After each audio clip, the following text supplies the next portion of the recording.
तो web development की एक और शानदार सी वीडियो में आप सभी का स्वागत है। इससे पहली वाली वीडियो में हमने पढ़ा था कि आखिर एचटीएमएल का स्ट्रक्चर क्या होता है, हेडिंग टैग्स क्या होते हैं, पैराग्राफ टैग्स क्या होते हैं, ब्रेक टैग क्या होता है और हॉरिजॉन्टल रूल टैग क्या होते हैं। एंड आज के इस लेक्चर में यानी कि लेक्चर नंबर 4 में हम लोग पढ़ने वाले कि आखिर ए टैग क्या होते हैं। ए टैग मतलब एंकर टैग्स क्या होते हैं, आईएमजी टैग्स यानी कि इमेज टैग क्या होते हैं, वीडियो टैग्स क्या होते हैं और ऑडियो टैग्स क्या होते हैं। हम इन चारों टाइप के टैग्स को अच्छे से पढ़ रहे होंगे, साथ ही में इनको प्रैक्टिकल करके भी देख रहे होंगे। तो बिना आपका ज़्यादा टाइम वेस्ट किए चलिए वीडियो की शुरुआत करते हैं। तो सबसे पहले हम लोग बात करते हैं ए टैग की यानी कि एंकर टैग्स की। देखो एचटीएमएल के अंदर बेसिकली ए टैग्स का इस्तेमाल हाइपरलिंक्स क्रिएट करने के लिए करते हैं। हाइपरलिंक इन द सेंस यानी कि कोई एक एलिमेंट होगा, जब आप उसके ऊपर क्लिक करेंगे तो आपको किसी और वेब पेज, सेक्शन या फिर एक्सटर्नल रिसोर्स को नेविगेट करने में मदद करेगा। अगर सिंपल भाषा में समझे तो हमारा जो ए टैग है ये बेसिकली हमें लिंक्स क्रिएट करने में मदद करता है, जिसकी हेल्प से हम लोग किसी भी वेबसाइट को, सेक्शन को या फिर एक्सटर्नल रिसोर्स को एक्सेस कर सकते हैं। तो ये तो बात होगी कि आखिर ए टैग्स होते क्या हैं। अब हम बात करते हैं कि आखिर इनको लिखते कैसे हैं, यानी कि इनका आखिर सिंटैक्स कैसे होता है। तो देखो ए टैग के सिंटैक्स में एंड प्रीवियसली जो हमने टैग पढ़े थे यानी कि पी टैग, हेडिंग टैग, इन सब के सिंटैक्स में ज़्यादा कोई अंतर नहीं होता है। जहाँ पे पैराग्राफ टैग के लिए हम लोग पी का इस्तेमाल करते थे, वहाँ पे एंकर टैग के लिए हम लोग ए का इस्तेमाल करते हैं। और साथ ही में पी टैग के अंदर बेसिकली हम लोग कोई एट्रीब्यूट्स नहीं देते थे, बट ए टैग के अंदर हम लोग कुछ एट्रीब्यूट्स भी देते हैं। अब आपके मन में कंफ्यूजन होगा कि एट्रीब्यूट्स क्या है। तो देखो, अगर सिंपल भाषा में कहूँ तो एट्रीब्यूट्स बेसिकली हमारे उस टैग की पावर्स को रिप्रेजेंट कर रहे होते हैं। ए टैग जैसे कि ए टैग के अंदर हम लोग बेसिकली एचआरईएफ एट्रीब्यूट का इस्तेमाल करते हैं। इस एट्रीब्यूट के अंदर बेसिकली हम लोग वो लोकेशन दे रहे होते हैं जहाँ पर हमारी इमेज सेव होती है। इसकी हेल्प से हम लोग अनदर वेबसाइट को, सेक्शन को या फिर किसी एक्सटर्नल रिसोर्स को एक्सेस करते हैं। जैसे कि यहाँ पे मैंने www.example.com का जो एड्रेस है वो दिया है, एंड इसके बाद हमने एक कंटेंट दिया है जो हमारे HTML पेज के ऊपर शो होगा। यानी कि अगर हम इस एंकर टैग को एग्जीक्यूट करवाएं तो हमारी वेबसाइट पे केवल विजिट एग्जाम्पल लिख के शो होगा, एंड जब हम इस विजिट एग्जाम्पल के ऊपर क्लिक करेंगे देन ये ऑटोमेटिकली www.example.com की वेबसाइट जो है इसे ओपन कर देगा। ओके, अब ये तो थी थ्योरी, अब इसको एक बार प्रैक्टिकल करके भी देख लेते हैं। ओके, तो एंकर टैग को लिखने के लिए सबसे पहले हम लोग अपने HTML का बेसिक कोड लिख लेते हैं। इसके लिए हम लोग क्या करेंगे, बस हमें शिफ्ट और 1 के ऊपर क्लिक करना है एंड उसके बाद फिर इंटर को प्रेस कर देना है। That's all. एंड इसको हम लोग HTML का बॉयलर प्लेट भी कहते हैं। ओके, तो नाउ ए टैग को लिखने के लिए सिंपली बस हमें क्या करना है, हमें ए लिखना है एंड देन उसके बाद इंटर कर देना है। एंड जैसे ही हम करेंगे हमारा VS कोड ऑटोमेटिकली हमारे लिए ए टैग को कंप्लीट कर देगा। अब यहाँ पे आप देखो कि हमारा जो ये ए टैग बना हुआ है इसके अंदर ऑलरेडी एक एट्रीब्यूट दिया है href, जिसकी अभी हमने बात की थी। एंड इसी href के अंदर बेसिकली हम लोग अपनी वेबसाइट के लिंक को डाल रहे होंगे। तो अभी के लिए मैं इसमें गूगल का एड्रेस डाल देता हूँ जो कि है www.google.co.in। ओके, एंड नाउ इसको हम लोग रन करा के देख लेते हैं एक बार। तो जैसे हम लोग इसको रन करेंगे यानी कि गो लाइव पे जाएंगे तो हमारे ब्राउजर में ऑटोमेटिकली खुल जाएगा। बट यहाँ पे आप गौर करो कि हमारे ब्राउजर पे कुछ भी बनकर नहीं आ रहा है, कुछ भी नहीं लिखा है। और ऐसा इसलिए क्योंकि हमने अपने ए टैग के अंदर कोई भी टेक्स्ट नहीं दिया है, यानी कंटेंट तो हमने दिया ही नहीं है जिसके ऊपर हम क्लिक कर सकें। क्योंकि ए टैग का बेसिकली इस्तेमाल हम लोग क्यों करते हैं, लिंक क्रिएट करने के लिए। एंड लिंक के ऊपर आप तभी क्लिक कर सकते हो ना जब कोई आपके पास कंटेंट हो। यहाँ पे हमें कंटेंट देना पड़ेगा। तो अभी के लिए हम यहाँ पे लिख लेते हैं गूगल। ओके, जैसे हम इसको सेव करेंगे एंड अपनी वेबसाइट के ऊपर आएंगे तो हम देखेंगे कि यहाँ पे ऑलरेडी गूगल लिख कर आ रहा है। ओके, एंड इस गूगल के ऊपर मैं इसको थोड़ा बड़ा कर देता हूँ आप लोग के लिए। तो अब इस गूगल के ऊपर जब आप क्लिक करेंगे तो ऑटोमेटिकली हमारे इसी पेज के अंदर गूगल की वेबसाइट को खोल देगा, यानी कि जो हमने गूगल का लिंक दिया था इसको एग्जीक्यूट कर देगा। ओके, तो अभी आपने देखा कि हमने एक एंकर टैग बनाया एंड उससे कंटेंट यानी कि गूगल के ऊपर जैसे ही क्लिक किया वो ऑटोमेटिकली हमें गूगल की वेबसाइट के ऊपर ट्रांसफर कर दे रहा था। पर क्या आपने यहाँ पे एक चीज गौर की, जब भी हम लोग अपने एंकर टैग के ऊपर क्लिक कर रहे थे वो उसी पेज के अंदर ही उस लिंक को ओपन कर रहा था। बट क्या हो कि अगर हम चाहें कि जब भी हम इस एंकर टैग के ऊपर क्लिक करें कि उसी पेज में ना ओपन करके बल्कि इसके लिए एक अलग टैब बना दें, यानी कि जब भी हम इस एंकर टैग के ऊपर क्लिक करें हमारा ये जो लिंक है ये एक दूसरे टैब के ऊपर ओपन हो। एंड इसको करना भी बहुत ज्यादा सिंपल है। आपको बस अपने एंकर टैग के अंदर एक और एट्रीब्यूट देना है जो कि है टारगेट, और उसके अंदर वैल्यू देनी है ब्लैंक। ओके, जैसे एंकर टैग के अंदर आप ये एट्रीब्यूट देंगे उसके बाद आपकी वेबसाइट हर बार एक नए टैब के ऊपर ही ओपन होगी। तो चलिए इसको भी एक बार करके देख लेते हैं।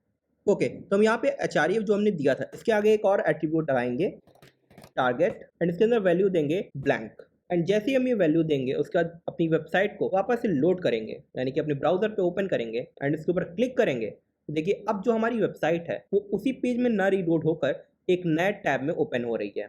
ओके, ओके, तो अब हम बात करते हैं अपनी इमेज टैग यानी कि आईएमजी टैग के बारे में। देखो एचटीएमएल के अंदर बेसिकली हम लोग आईएमजी टैग का इस्तेमाल करते हैं अपनी वेबसाइट के अंदर यानी कि अपने वेब पेज के ऊपर इमेजेस को डिस्प्ले करने के लिए। एंड क्योंकि ये एक सेल्फ क्लोजिंग टैग होता है तो इसमें बस हमें केवल ओपनिंग आईएमजी टैग को लिखना पड़ता है एंड इसको क्लोज करने की हमें कोई जरूरत नहीं होती है। ओके, एंड अगर इस इमेज टैग के सिंटैक्स के बारे में बात करें तो इसका सिंटैक्स भी पहले वाले टैग्स के सिंटैक्स की तरह ही है, बट अंदर बस इतना है कि यहाँ पे अब हम लोग आईएमजी का यूज कर रहे हैं। साथ ही में इमेज टैग बेसिकली हमें दो एट्रीब्यूट्स की पावर प्रोवाइड करता है, जिसमें पहला है एसआरसी एंड दूसरा है एएलटी यानी कि अल्टरनेट। देखो एसआरसी का मतलब होता है सोर्स यानी कि इस फाइल का एड्रेस क्या है। जैसे एंकर टैग के अंदर हम लोग एचआरईएफ को यूज कर रहे थे हमारे लिंक के एड्रेस को बताने के लिए, सेम इमेज टैग के अंदर हम लोग सोर्स का इस्तेमाल करते हैं अपने इमेज के एड्रेस को बताने के लिए, यानी कि आखिर हमारी इमेज है कहाँ पे, उसकी लोकेशन को बताने के लिए यानी कि उसके एड्रेस को बताने के लिए हम लोग एसआरसी का यूज करते हैं। एंड एएलटी की अगर बात करें तो इसके अंदर बेसिकली हम लोग एक कंटेंट दे रहे होते हैं जो कि तब डिस्प्ले होता है जब किसी कारण से हमारी वेबसाइट में हमने जो इमेज दी है ये लोड नहीं होती है। अब ये मल्टीपल रीजंस के कारण होता है। अब मान लीजिए आपने ये इमेज टैग दिया एंड गलती से इसका एसआरसी जो है यानी कि इसका जो एड्रेस है वो आपने गलत डाल दिया, तो आपकी वेब पेज के ऊपर तो कोई इमेज शो नहीं करेगी। तो जब आपकी इमेज शो नहीं करेगी उस केस में वहां पर जो हम एएलटी के अंदर लिखते हैं वो शो होगा। जैसे यहाँ पे हमने एएलटी के अंदर लिखा है डिस्क्रिप्शन ऑफ इमेज, तो हमारे वेब पेज में डिस्क्रिप्शन ऑफ इमेज लिख कर आएगा। ओके, तो ये तो हो गई आपकी थ्योरी। अब इसको थोड़ा सा प्रैक्टिकल करके देख लेते हैं, क्योंकि जब तक प्रैक्टिकल करेंगे नहीं तब तक मजा तो आएगा नहीं। एंड प्रैक्टिकल करने के लिए हम लोग वापस से आ गए अपने वीएस कोड में। तो इमेज टैग को बनाना बहुत ही आसान है। आपको सिंपली बस क्या लिखना है, आईएमजी, एंड आईएमजी लिखने के बाद जस्ट आपको एंटर दबाना है एंड वीएस कोड ऑटोमेटिकली आपके लिए एक इमेज टैग क्रिएट कर देगा। अब जैसे मैंने आपको इस सिंटैक्स में बताया कि इमेज टैग के अंदर दो एट्रीब्यूट्स होते हैं। सबसे पहला तो होता है आपका सोर्स और दूसरा होता है आपका एएलटी। अब इस सोर्स के अंदर हम लोग एक इमेज का एड्रेस डाल के देखते हैं। एंड अगर आपको नहीं पता कि आखिर इमेज का एड्रेस आता कहाँ है तो चलिए मैं आपको उसको भी शो कर देता हूँ। इसके लिए सबसे पहले आप अपने ब्राउजर पर आ जाएंगे। ब्राउजर पर आने के बाद आप सिंपली बस उस इमेज के बारे में सर्च कर लीजिए जो आपको चाहिए। जैसे यहाँ पे बस मैं इमेजेस लिख रहा हूँ, मेरा यहाँ पे कोई क्राइटेरिया नहीं है, तो बस मैं एक बेसिक सी इमेज को सिलेक्ट कर लेता हूँ। यहाँ से कौन सी इमेज सेलेक्ट करें, कौन सी।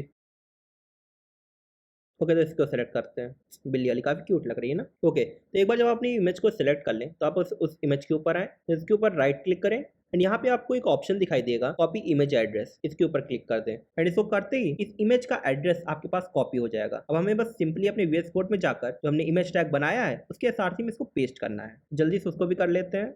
इसको मैं हटाता हूँ एंड अपनी एसआरसी के पास आ जाते हैं एंड यहाँ पर अपनी उस इमेज के एड्रेस को पेस्ट कर देते हैं। ओके, तो हमने अपने इमेज के एड्रेस को पेस्ट कर दिया है। हम इसे गो लाइव करके एक बार चेक कर लेते हैं आखिर हमारी ये इमेज हमारी वेबसाइट के ऊपर दिख कैसी रही है।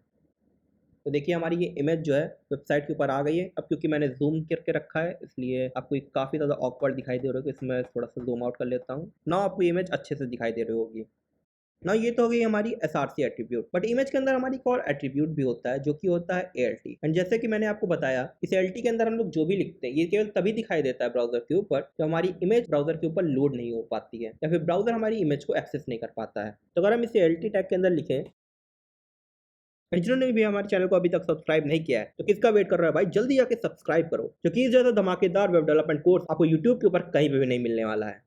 तो अपने ब्राउजर पर वापस आ जाते हैं एंड अभी भी हमें इस प्यारी सी कैट की इमेज दिखाई दे रही है कि अभी तक हमारा ब्राउजर इस कैट की इमेज के एड्रेस को एक्सेस कर पा रहा है। बट क्या अगर मैं इस इमेज के एड्रेस में कुछ गड़बड़ कर दूं एंड मैं सिंपली इस पोर्शन को गायब कर दूंगा। ओके, तो अब क्या है कि हमारा जो एड्रेस है वो पूरी तरह से खराब हो चुका है। तो हम एक बार फिर से अपने ब्राउजर के ऊपर चल के देखते हैं एंड देखिए अब क्योंकि हमारी इमेज यहाँ पर दिखाई नहीं दे रही है तो हमने जो एलटी एट्रीब्यूट के अंदर लिखा था वो यहाँ पे हमें शो होने लगा है। ओके, तो हम बात करते हैं अपने वीडियो टैग के बारे में। देखो जैसे इमेज टैग जो है वो हमारी वेबसाइट में इमेज ऐड करने का काम करता है, सेम वीडियो टैग की मदद से हम लोग अपनी वेबसाइट के अंदर किसी भी वीडियो को ऐड कर सकते हैं। और हम इसके सिंटैक्स के बारे में बात करें तो आप यहाँ देख सकते हैं जहाँ पर हम पहले इमेज लिख रहे थे यानी कि आईएमजी लिख रहे थे, अब वहाँ पे आपको सिंपली बस वीडियो लिख देना है। एंड इमेज की तरह यहाँ पे कोई शॉर्ट फॉर्म नहीं लिखा जाता है, यहाँ पे पूरा वीडियो लिखा जाता है। एंड क्योंकि ये सेल्फ क्लोजिंग टैग नहीं है इसलिए आपको आखिरी में क्लोजिंग टैग भी लगाना पड़ेगा।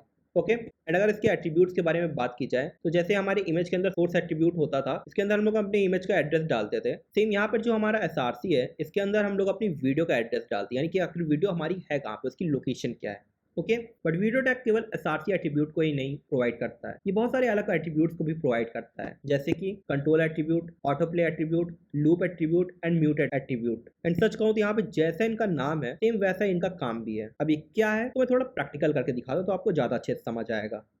ओके, तो वीडियो टैग को लिखने के लिए सिंपली हम लोग को बस लिखना है vid एंड जैसे हम लोग इसको लिखेंगे ऑटोमेटिकली हमें सजेशन देगा एंड हमें बस इंटर क्लिक करना है। ओके, एंड जैसे ही हम ये करेंगे VS कोड ऑटोमेटिकली हमारे लिए एक वीडियो टैग क्रिएट कर देगा। ना उस वीडियो टैग के अंदर जो हमारा सबसे पहला एट्रीब्यूट दिया है वो है सोर्स, यानी कि हमारी वीडियो का एड्रेस। एंड इस बार मैंने आपके लिए एक वीडियो को ऑलरेडी डाउनलोड करके रखा हुआ है अपने फाइल के अंदर। देखिए मैं आपको दिखा देता हूँ, ये हमारी वीडियो अभी डाउनलोड की है माई वीडियो के नाम से।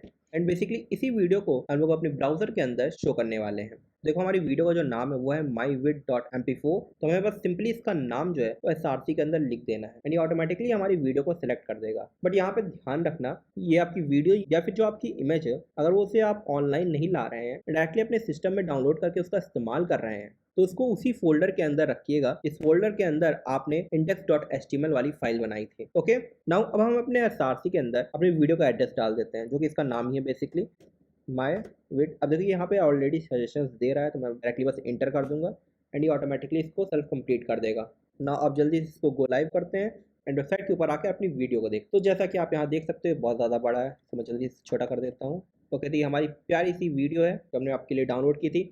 एंड यहाँ पे आप नोटिस करोगे कि ये वीडियो तो आ गई हमारी, बट ये वीडियो प्ले नहीं कर रही है, यानी कि ये वीडियो एज अ इमेज ही हमारे ब्राउजर के ऊपर शो हो रही है। एंड ऐसा इसलिए हो रहा है क्योंकि अभी तक हमने अपनी वीडियो टैग के अंदर प्ले करने की पावर प्रोवाइड नहीं की है। तो फिर जल्दी से इसको कर लेते हैं।